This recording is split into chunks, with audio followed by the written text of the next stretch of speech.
अस्सलाम वालेकुम, my name is doctor इकराम आरिफ। जो आज हमारा टॉपिक और डिस्कशन है वो है मॉडर्ना वैक्सीन। बेसिकली जो मॉडर्ना वैक्सीन है और फाइज़र वैक्सीन है वो एक ही टेक्नोलॉजी से बनाई गई हैं, वो है मैसेंजर आरएनए बेस्ड टेक्नोलॉजी। नाम है, इसमें ये होता है कि मॉडिफाइड आरएनए को मॉडिफाइड किया जाता है वैक्सीन के अंदर। और ये जो वैक्सीन है मॉडर्ना वैक्सीन, ये एफडीए अप्रूव्ड है। और इसमें ये होता है कि यूएसए बेस्ड वैक्सीन है, यूएसए की एक कंपनी है तो उसने इसको प्रिपेयर किया है। तो इसमें ये पाकिस्तान के अंदर आपको पता है कि मॉडर्ना जो वैक्सीन है इसकी 25 लाख तकरीबन डोजेज़ पाकिस्तान को प्रोवाइड की गई हैं। यूएसए ने 25 लाख डोजेज़ जो हैं पाकिस्तान को प्रोवाइड किए हैं। और इसमें मैसेंजर आरएनए मैंने आपको जैसे पहले बताया टेक्नोलॉजी यूज़ की गई है। और इसमें और ये जो साइनोवैक और साइनोफार्म वैक्सीन है जिसमें इनएक्टिवेटेड और किल्ड वायरस यूज़ किया गया था। और एक वेक्टर बेस या एडिनो वायरस वैक्सीन है जैसे Johnson and Johnson Sputnik vaccine है। इन वैक्सीन से मैसेंजर आरएनए वैक्सीन काफ़ी हद तक बेहतर है। और आने वाले वक्त में अब देखा गया है कि किसी भी वैक्सीन के साइड इफ़ेक्ट्स को देखने के लिए आप उसमें ट्रायल्स करते हैं, उसके साइड इफ़ेक्ट्स को नोट करते हैं। वो 6 महीने से आप 2 साल तक उसके साइड इफ़ेक्ट्स को नोट करते हैं।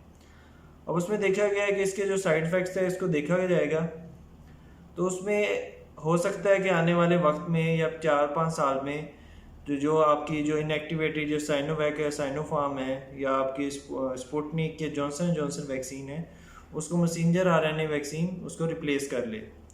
तो आने वाले वक्त में जो मैसेंजर आरएनए वैक्सीन है इसका बहुत ज़्यादा फ़ायदा हो सकता है। और इसमें जो इसके ट्रायल जो मॉडर्ना के आपके जो स्टार्ट किए गए थे वो स्टार्ट किए गए थे अप्रैल और मई में। अप्रैल मई 2020 में इसके ट्रायल शुरू किए गए थे। तो इसमें डिफरेंट लोगों में इसको देखा गया था इसके एफिकेसी को। जो मॉडर्ना है इसकी एफिकेसी भी जो आपकी दूसरी वैक्सीन है साइनोवैक या साइनोफार्म या जॉनसन जॉनसन और स्पुतनिक वैक्सीन, उससे जो मैसेंजर आरएनए की वैक्सीन है इसकी एफिकेसी बहुत ज़्यादा अच्छी है। जो दूसरी वैक्सीन है उनकी एफिकेसी बहुत ज़्यादा कम है। अब दूसरा क्वेश्चन ये लोग पूछते हैं कि मॉडर्ना वैक्सीन किन किन लोगों को लगा सकते हैं। उसमें सबसे पहले आ जाता है कि जो प्रेग्नेंट फीमेल हैं या जो बच्चों को दूध पिलाती हैं उन औरतों को लगाई जा सकती है ये वैक्सीन।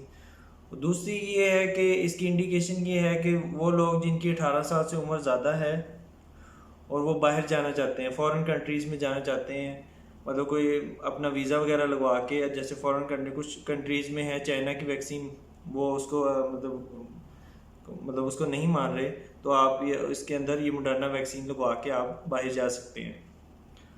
और तीसरी इसकी इंडिकेशन ये है कि वो लोग जिनके 18 साल से उम्र ज़्यादा है और उनको शुगर है, ब्लड प्रेशर है या उनके फेफड़ों में पानी का मसला है, कंजस्टिव हार्ट फेलियर है या उनको गुर्दों का दायमी मसला है, तो वो लोग भी ये वैक्सीन मॉडर्ना वैक्सीन लगवा सकते हैं। इसकी जो फोर्थ इंडिकेशन है वो होती है इम्यूनोसप्रेसेंट। जो लोग हैं इम्यूनोसप्रेसिव, जैसे कुछ लोगों ने ट्रांसप्लांट, रीनल ट्रांसप्लांट या कोई भी ट्रांसप्लांट आपने करवाया हुआ है तो वो लोग 3 महीने के बाद ये वैक्सीन लगवा सकते हैं। इम्यूनोसप्रेसेंट जो पीपल्स हैं वो ये वैक्सीन मॉडर्ना वैक्सीन लगवा सकते हैं। 5th नंबर पे आ जाता है कि जो कैंसर के पेशेंट हैं वो भी मॉडर्ना वैक्सीन लगवा सकते हैं 28 दिनों के बाद। 28 दिनों के बाद मतलब ये है कि जो कैंसर के पेशेंट हैं वो भी मॉडर्ना वैक्सीन लगवा सकते हैं। अब इसके साइड इफ़ेक्ट्स लोग पूछते हैं। जो हर वैक्सीन है उसके थोड़े बहुत साइड इफ़ेक्ट्स ही होता है कि माइनर साइड इफ़ेक्ट्स में होता है कि जैसे इंजेक्शन लगा उस जगह पे आपको पेन फील होगा, आपको रेडनेस फील होगी, आपको फीवर हो सकता है। तो ये इसके माइनर साइड इफ़ेक्ट्स हैं। मॉडर्ना वैक्सीन में कुछ यंग पीपल में ये देखा गया कि चेस्ट पेन भी होता है तो उसमें आप मज़ीद फर्दर इन्वेस्टिगेट करवाते हैं, ट्रॉप आई, ट्रॉप टी टेस्ट, उसी के एमबीओ डिफरेंट टेस्ट आप उनमें लोगों में आप करवाते हैं। तो इसमें साइड इफ़ेक्ट्स इतने ज़्यादा नहीं हैं, आप लोग बहुत ना होने के बराबर हैं। आप ये वैक्सीन लगवाएं जिन जिन लोगों को मैंने इंडिकेशन आपको बताई है। अगर इस वैक्सीन के मुताबिक कोई भी क्वेश्चन हो तो आप मेरे से कमेंट सेक्शन में पूछ सकते हैं।